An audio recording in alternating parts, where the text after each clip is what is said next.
Hello and welcome back to the Mana Curve, where today we're going to do a 5-minute deck tech on the Land's Wrath commander deck that came out just about a couple months ago. The commander of this deck is going to be Obuun, Daya, Ancestor, 1 generic, 1 red, green, and white. A legendary creature elf spirit that reads, at the beginning of combat on your turn, up to 1 target land you control becomes an XX elemental creature with trample and haste until end of turn, where X is Obuun's power. It's still a land. And landfall, whenever a land enters the battlefield under your control, put a +1/+1 counter on target creature. So this is going to be the commander of that deck. Is the commander of that deck. And we're going to see kind of the cards I took out and the cards I recommend putting in. I will say I did stay away from the +1/+1 ability, as it wasn't just consistent enough in the deck for me to go with those cards. So those are actually the cards I took out. So let's go ahead and get this started and go through that list.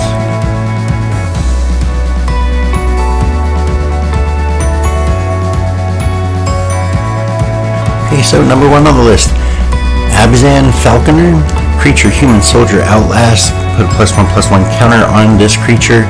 Outlast only as a sorcery. Each creature you control with a +1/+1 counter on it has flying. And that's 2 generic and 1 white. So again, the +1/+1 ability just isn't stable enough in this. So again, those are the ones I'm taking out. The next one is Inspiring Call. Draw a card for each creature you control with a +1/+1 counter on it. Those creatures gain indestructible until end of turn. That's 2 generic, 1 green. It's not going to play that big of a deal in here because really it's only going to draw you 1 card for 3. I didn't find it very beneficial, and again it goes on that +1/+1 strategy. Alright, the next one is Together Forever. For 2 white enchantment, when Together Forever enters the battlefield, support 2, put a +1/+1 counter on each of up to 2 target creatures. For 1 generic, choose target creature with a counter on it. When that creature dies this turn, return that card to its owner's hand. So that definitely not Together Forever on that one.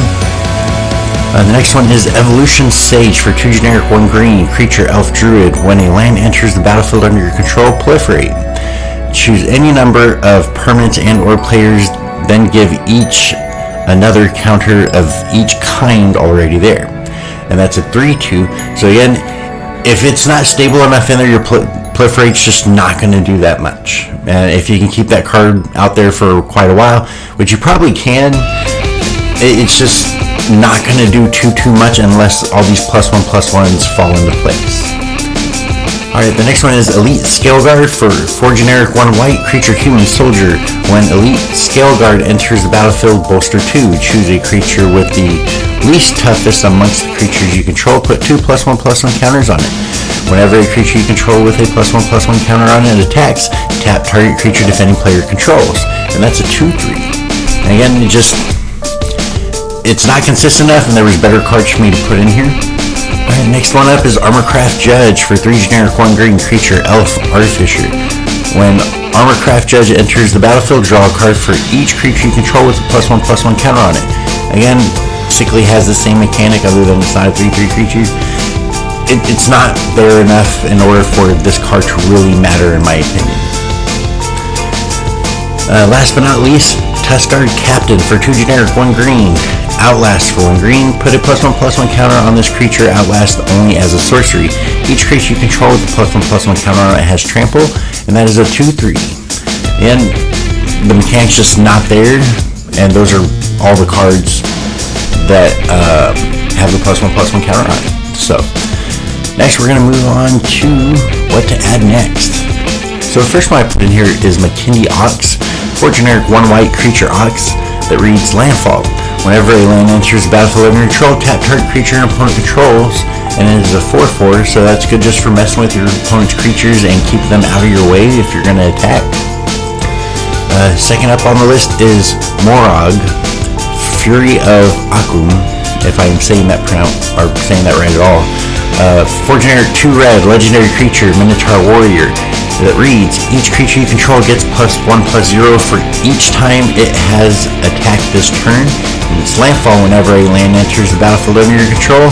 If it's your main phase, there's an additional combat phase after this phase. At the beginning of that combat, untap all creatures you control, and it is a 6/6. So who can't, say yes to just extra attack turns, especially if they're tapped down. Third on the list is Embodiment of Fury with 3 generic 1 red, creature elemental that reads, trample, land creatures you control have trample. Landfall, whenever a land enters the battlefield under your control, you may have target land you control become a 3/3 elemental creature with haste until end of turn. It's still a land, and this is a 4/3. Alright, fourth on the list is Avenger of Zendikar. Why not? It's 5 generic 2 green creature elemental that reads, when Avenger of Zendikar enters the battlefield, create a 0/1 green plant creature token for each land you control. Landfall, whenever a land enters the battlefield under your control, you may put a +1/+1 counter on each plant creature you control. So this actually has a little bit more synergy than just the proliferate, and I think this one can go off more, especially with it being sort of late game with, costing 7. Alright, fifth on the list, who doesn't like kitties? Felidar Retreat for 3 generic and 1 white enchantment. Landfall, whenever a land enters the battlefield under your control, choose 1. Create a 2/2 white cat beast creature token, or put a +1/+1 counter on each creature you control. Those creatures gain vigilance until end of turn. So that's definitely, just a few mechanics to put on. Again, it has a +1/+1 on it, but it also gives you more creatures, which is kind of why I went with this card, especially with the landfall mechanic. So this next one, no one likes bugs, but Scoot Swarm you'll definitely like. For 2 generic 1 green creature insect that reads, landfall, when a land enters the battlefield under your control, create a 1/1 green insect creature token. If you control 6 or more lands, create a token that's a copy of Scoot Swarm instead, and that is a 1/1. So that's just a great way to just get a whole bunch of copies out there and hopefully get some chum blockers to help protect yourself or attack.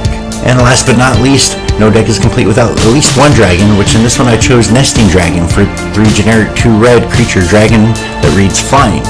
Landfall, whenever a land enters the battlefield under your control, create a 0/2 red dragon egg creature token with defender. And when this creature dies, create a 2/2 red dragon creature token with flying, and 1 red, this creature gets +1/+0 until end of turn, and that is a 5/4. Alright, so that's the end of the list. So altogether it'll be about $25.91 when I look this up online on what it is per card, but the most expensive one actually being the Nesting Dragon at $13.58. The next one below that is Morag Fury of Obuun for $4.93 is what I was seeing. So, you can definitely switch the Nesting Dragon out with something else if you're looking to try and do this on a budget. Then Avenger Zendikar is like $386, but I think for even just $10, getting the rest of those will actually be a pretty good addition to the deck. Nesting Dragon, not necessarily a need to have at the price if that's something you're really worried about, but it's definitely something that will help round out the deck. So that is this 5-minute deck tech. I hope you enjoyed the video. Please like, subscribe. Thanks for watching, and let me know what you think in the comments.